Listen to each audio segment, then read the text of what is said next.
Hey, so I am not in the garden today. I am in my car, but I just pulled up to the garden center and I thought I would just run in and kind of take a look at what they have in there. I know things are starting to transfer over to the holidays and there might be like some houseplants and different things. I'm kind of in the market for a couple houseplants, so I wanted to just go see what's going on in there.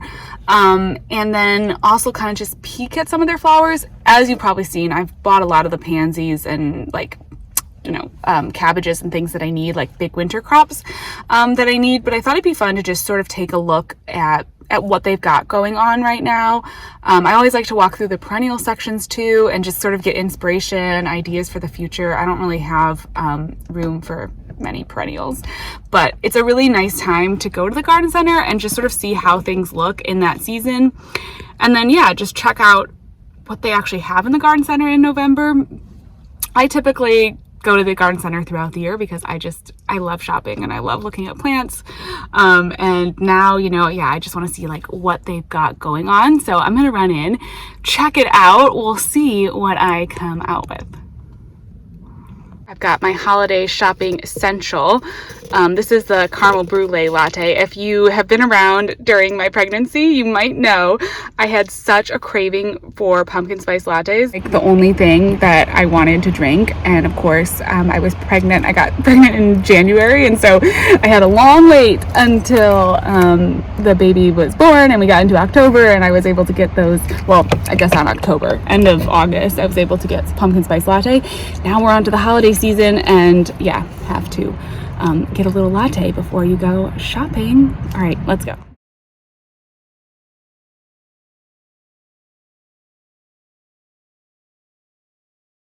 Okay, so I got a few different things.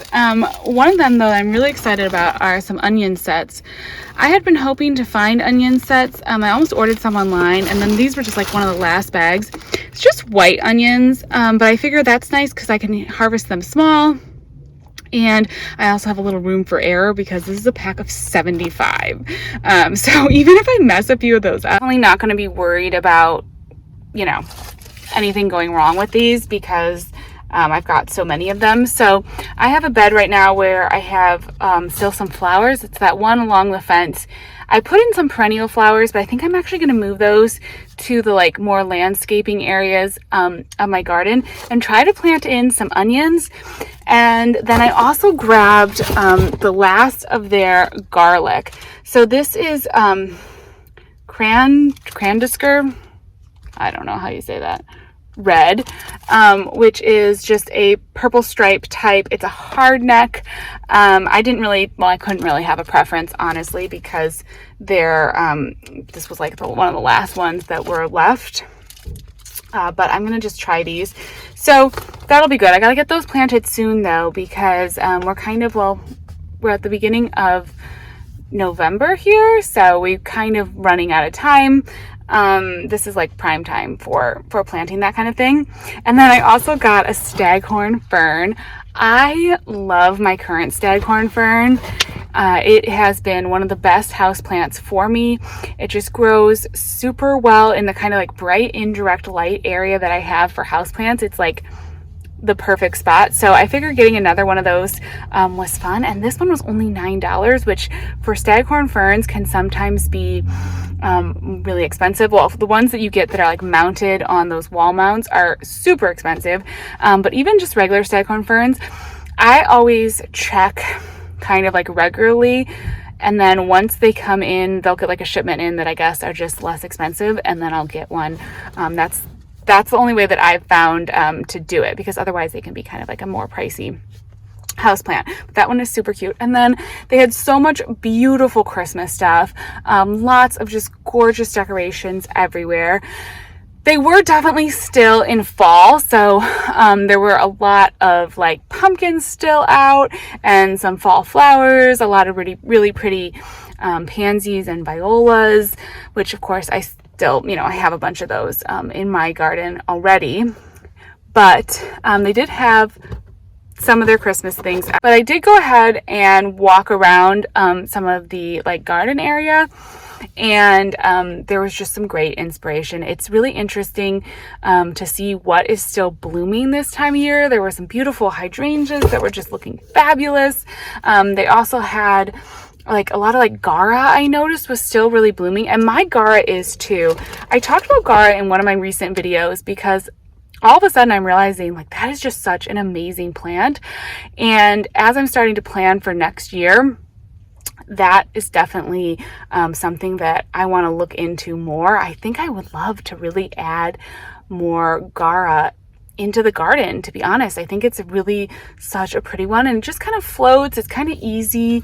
I have mine growing in part shade and it's doing okay. We are really getting into the prime time for garden planning.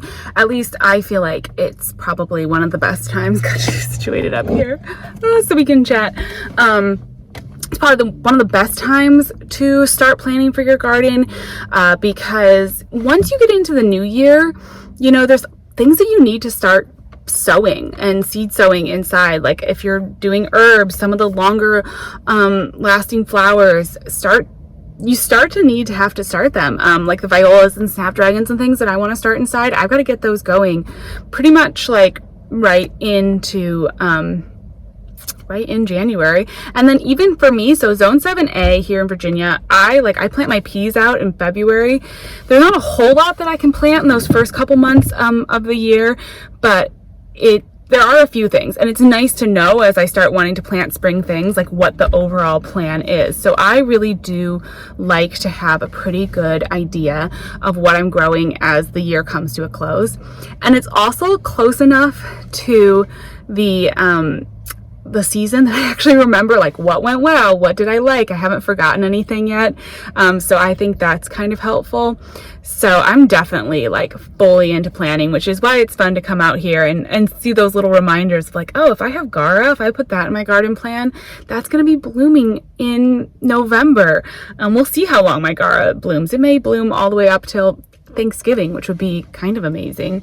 So I loved that. I love to go out and see what's going on here. And yeah, as far as garden planning goes, I kind of keep a running little drawing of my garden, and as the season goes along, I start marking in things that I want to grow. So I'll put in a little picture here of some of my garden drawings. They're not very fancy.